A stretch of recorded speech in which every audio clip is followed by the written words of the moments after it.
back for you with the team. How do you sum up your night's work? No, obviously, very happy to win, obviously, on my first game back. I think Gareth said it before that, we're really onto clean sheets at the moment, and, we got another clean sheet here tonight. The pitch at times was very difficult, but, we got what we wanted, 3 points and job done. And, I'm very happy to be back in the fold. And happy, I imagine, with your assist at a crucial time for the team. Yeah, no, of course, and I think, maybe a little crucial time for me. I gave a couple of sloppy balls away, and, I think when you're playing with Harry Kane, he's going to be in the box, and, if you hit the area, he's going to always be there, and he was, and, great header by him, and, of course, a crucial time for us to get the opener and sort of settle things down. What did England need to show after that? Because it felt as though you were then able to settle into your game much more. Yeah, definitely. I think we controlled the tempo well. I think at times, their only chances really came from mistakes from us. I think at times the pitch didn't help. The pitch was, very difficult. But of course, no excuses. We know we made a couple mistakes, and even towards the end of the game, Gareth spoke after that. We needed to control it better, especially against maybe higher opposition, and maybe we might have been punished, but. Look, it's a very good win, and it's a great feeling to be back in and around the team.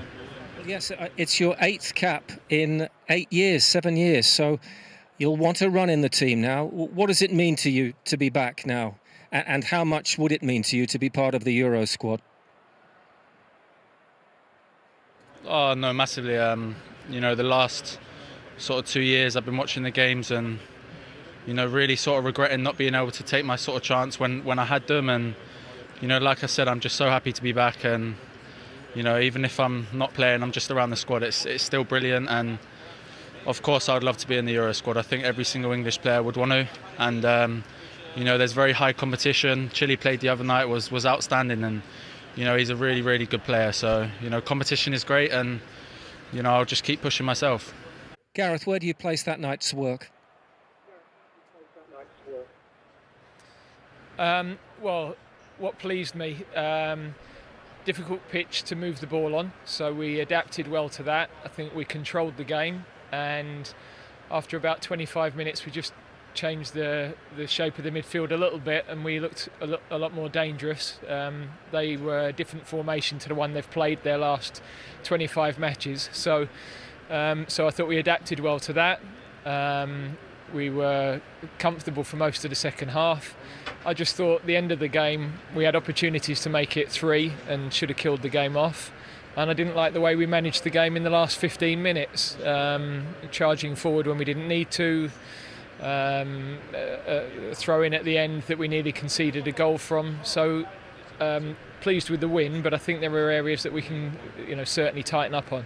Mason Mount, another goal. Phil Foden, close to a goal. How did they impress you? Only the second time they've started for you.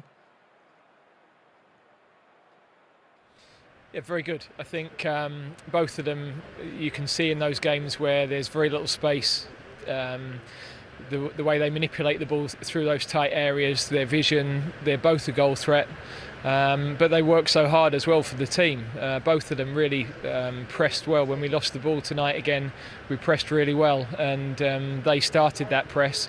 So I thought our front four were a threat, and the longer the game went on, the more we looked likely to extend the lead. Is this formation and this starting lineup an indication of what you'll do on Wednesday against Poland? Well, we'll have to see how everybody's come through today. Obviously, we'll have a look at Poland and see what their game was like today. We've seen their last one. So, but I was very pleased with the performances.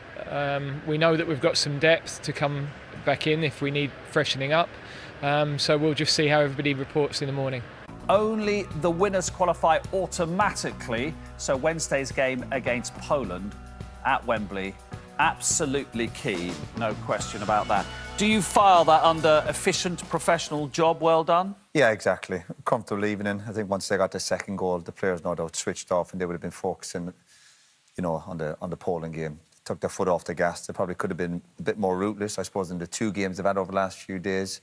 But job done, move on, no injuries, and a much tougher game coming up. And once you get the second goal, you think about Poland, don't you? You think about staying out of trouble, both in terms of cards and injuries, and think about Wednesday nights. Yeah, hopefully they come away from this unscathed in terms of injuries. And, yeah, now they've got the second goal, focus on Poland, because it's going to be a different opposition, a more dangerous one. So, you know, I think there will be a few key things that Gareth will take from this game in terms of how he operates maybe the midfield. But, yeah, it's going to be different animal on Wednesday. We're looking forward to Wednesday, aren't we? In the sense of what a challenge that will be for England. As I just mentioned, only the winners qualify automatically. So that makes Wednesday key match. Yeah, I'm very much looking forward to it, especially watching Lewandowski live. I love watching him live, watch what he does. But yeah, it's going to be a good game. You know, we've had 2 games that we should win, and we have won. We have won pretty well, pretty comfortably. So, you know, all you can do is beat what's in front of you, and we've done that, I thought, comfortably tonight, and obviously the other day as well. Harry Kane back amongst the goals. Here's the England captain with Gabriel Clark. Harry, well done on the win. How do you sum up the performance? Yeah, I thought it was a really good performance, to be honest. Never easy coming away from home against a tough side. And yeah, maybe a little bit slow to start.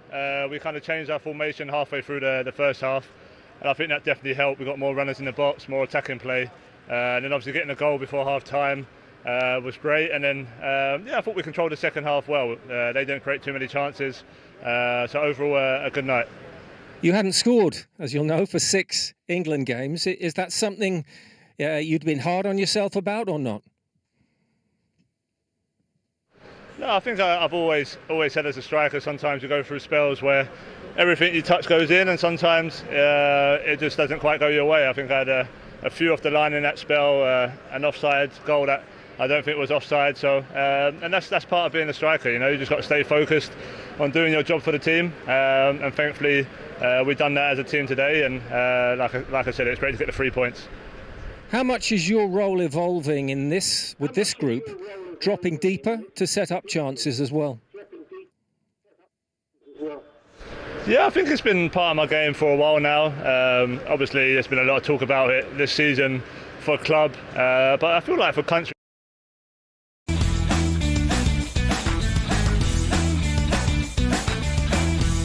I've been doing it more regularly. Obviously, we've got great pace on the wings, we've got great forward runners from midfield. So yeah, it's natural for me to drop and try and create play as well. And thankfully, Mace put one away tonight with a great finish. Obviously, you'll want to make it 3 out of 3, but how much improvement is needed for Poland? Yeah, of course, we need to keep working hard. We're not the finished article yet, but look, we're in a good place. We've won 2 games. Obviously, people expect us to win, but you still have to go out there and do it. And now Poland will be probably the toughest game in the group. So we're ready for that. It's a quick turnaround, so it's all about recovery over the next few days. Yeah, and if we can win that, I think we can go 5 points ahead in the group, or 4 points. Yeah, and that puts us in a great position going into the games after the Euros. Joining us, Harry. Well done.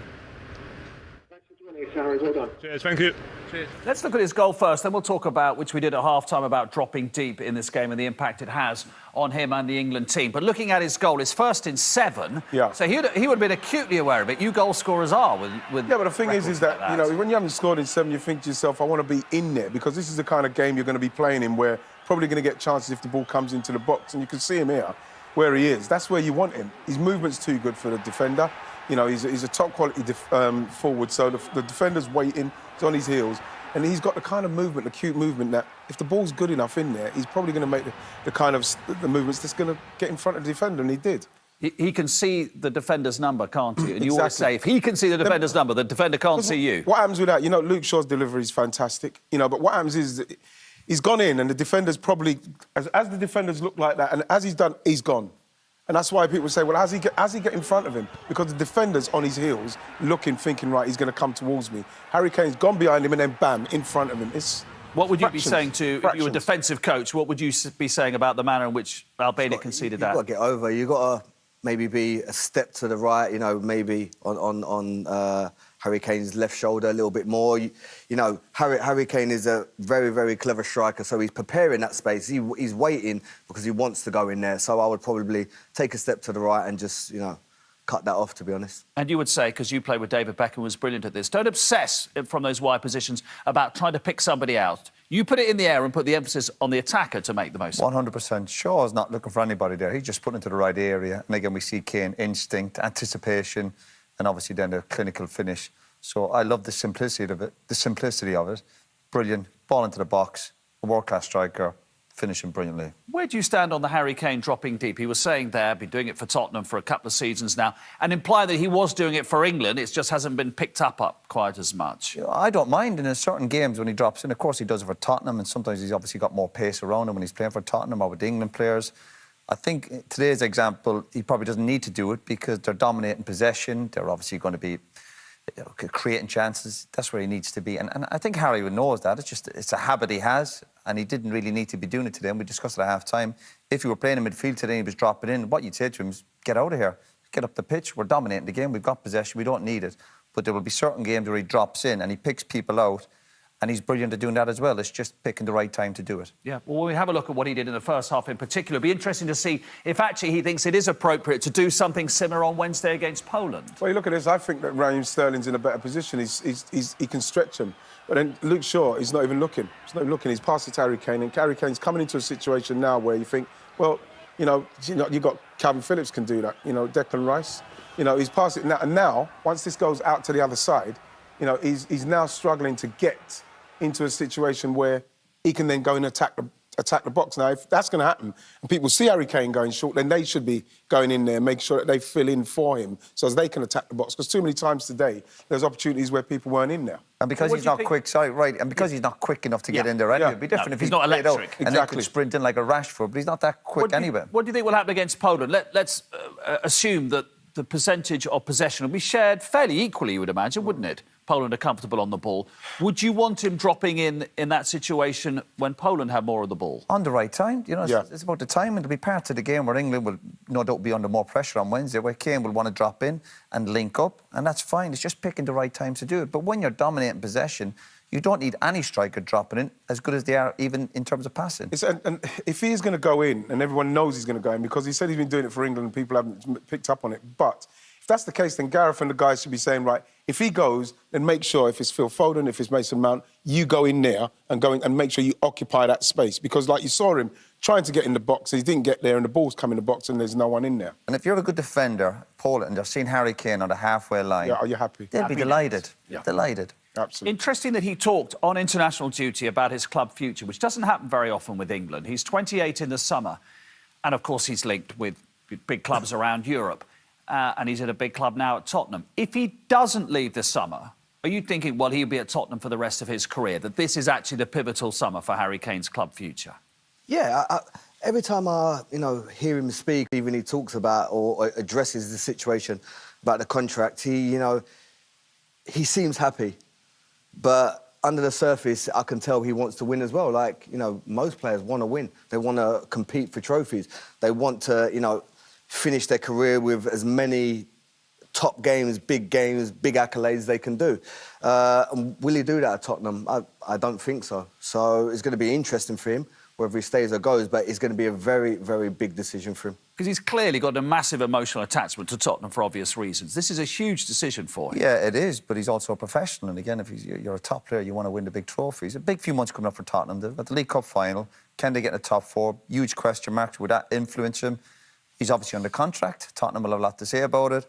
But if you're in his shoes, it comes the summer, I think the guy has to move on to really win the big prize. He's not going to do it at Tottenham. But you say that, but like in 2018, before the World Cup, he didn't even give himself time that he could maybe win a golden boot and then have even more leverage to negotiate a contract, whether you're going to sign or whether you're going to stay. He signed a 6-year deal.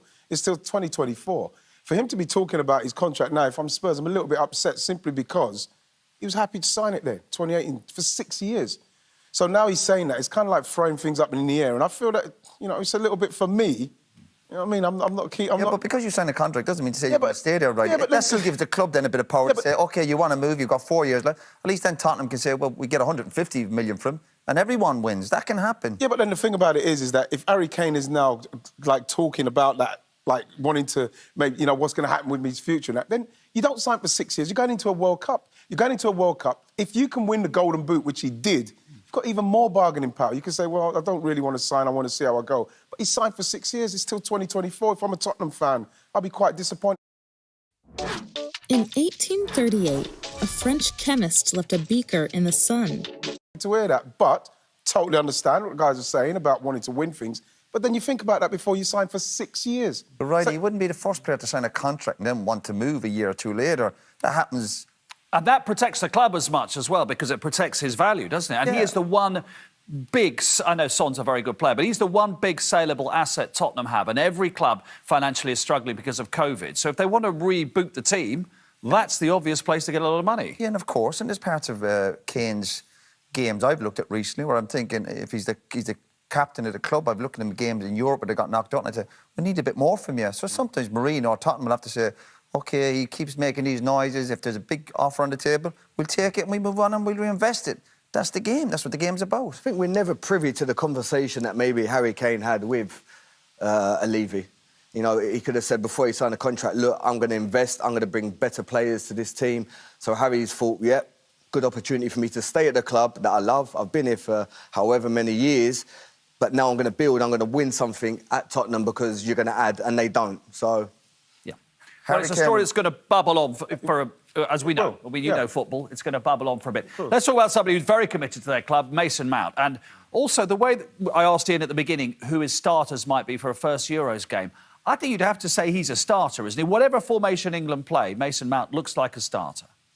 Yeah, I think Gareth really, you know, we talk about that word, you know, really trusts him, you know, to implement the tactical game that he wants. I think, you know, he presses well from midfield. He can press 1 or 2 or 3 players at times, you know, which can get the line up. He's always forward-thinking. He always wants to break the lines with passes, you know, forward. He's got that energy to run in behind. He's literally, he can do, you know, he's an all-rounder. And again, you just wondered, does he score enough goals? And then today he proved, you know, the quality he has in front of goal with a great finish. He was nice and calm in front of goal, wasn't he? Very calm. Very calm, and, you know, when he's going through, he's one of those that I think to myself, because he's got the technical ability to do it. You know, he's somebody that once he gets into this, and this is a good picture to see Harry Kane. Yes, if you're going to be in and around there, so then you can have people who are running off you and you pass it. And once he does this bit, I love the way he lifts it. He lifts that over the keeper. Some people just slot that in simply because they feel that, OK, the goalie's he's lifted. And when you look at the keeper afterwards, the keeper's absolutely devastated because he doesn't realise. And he's anticipated the keeper's going to... The new Peloton tread is here. UK, let's go down, so he's given... Absolutely. So you look at him there, he's gone down. But, like, what's good about Mason Mount's finish is that he himself has said, you know, I'm going to lift it in. Should always lift it higher. The goalkeepers want to go down. They're just trying to play that chicken with you. You just got to stay as long as you can, just lift it over. I love that goal. I love that goal. And you could see him, Mason Mount, playing... Well, you like him as well, don't you? Oh, I think he's outstanding. Yeah, I think... And he, do you know what? He affects the game. He's always involved. His goal today is outstanding. And the beauty, he makes the game look easy. He's always in control of the ball. Outstanding talent.